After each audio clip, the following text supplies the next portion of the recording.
Calaroga Shark Media.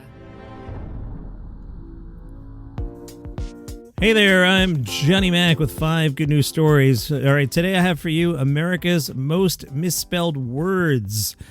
A website called Unscrambler. Unscrambler.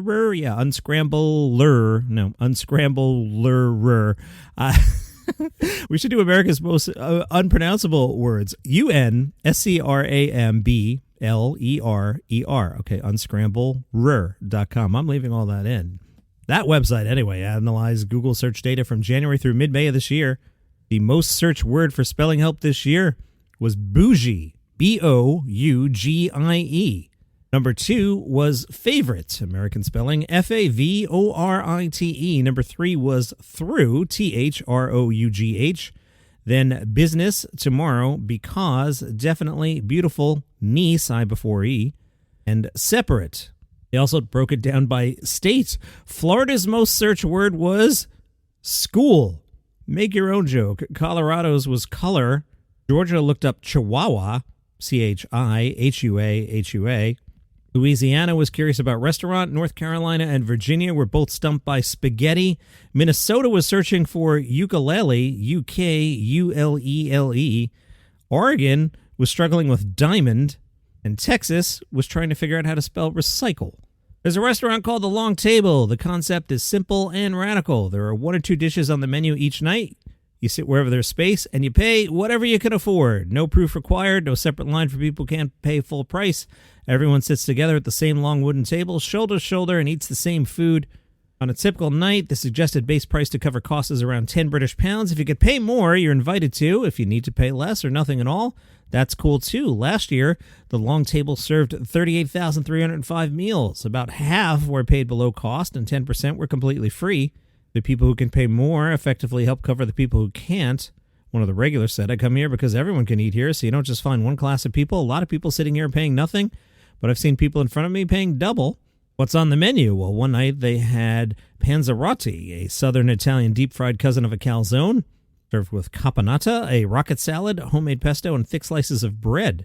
The restaurant was founded by Tom, a 5th-generation baker who grew up above his family's bakery. He said his grandfather had a chain of 22 hot bread shops and made a point of hiring people fresh out of prison and then putting their names above the door. Ian's Bakery, John's Bakery, etc.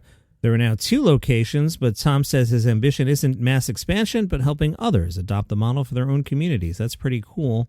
There's a new addition to the Bronx Zoo. A new foal has been added to its herd of Przewalski's horses. Those are considered the world's last truly wild horse, meaning that they diverged from domestic horses over 5,000 years ago and were never domesticated.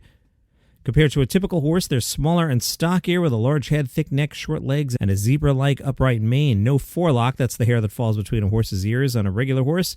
These animals look ancient because they are. The Przewalski's horse once roamed across Europe and Asia. Human settlement pushed them further and further east, so the only place they could be found was in the Mongolian steppes of the Gobi Desert. By 1969, they were officially declared extinct in the wild. Every single Przewalski's horse alive today is descended from just 14 individuals, 14 animals with the genetic foundation of the entire species. Now, good news, zoo-bred horses were reintroduced into their native grasslands in China in 1989 and Mongolia in 1992. The population has been slowly rebuilding. Fewer than 2,000 exist globally, but again, it's more than 14. In 2024, 3 horses named Zorro, Zeta, and Epsilon traveled 3,000 miles by truck and plane from the Prague Zoo to a protected reserve in Kazakhstan. They were the first of 40 horses planned for that reserve.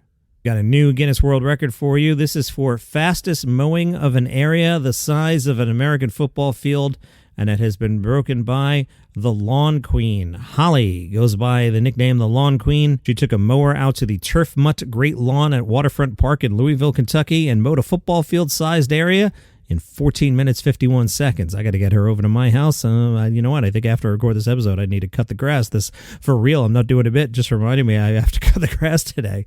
There are rules. The grass had to be at least 6 inches high before the mowing started. All hail the Lawn Queen. And if you hear the doorbell ring, you might want to check your camera before you open it. A woman, Naomi, lives up in Sussex County, New Jersey. Sometimes I'm up that way, and it's, a little bit of the wilderness there. Her doorbell camera rang. Who's at the door? It's a pair of black bears. One of the bears walked up to the porch, sniffed around, and triggered the doorbell with its nose. New Jersey Fish and Wildlife Services says black bear sightings have been reported in all 21 counties in New Jersey.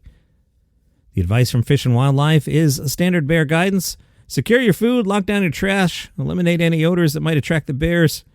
But they have not given any guidance on what to do if a bear rings your doorbell. Naomi suggests don't answer it. In case you're curious, black bears are not typically aggressive toward people. That said, a 300-pound bear on your porch is not something you want to mess with. And those are your 5 good news stories for today. Have a good day.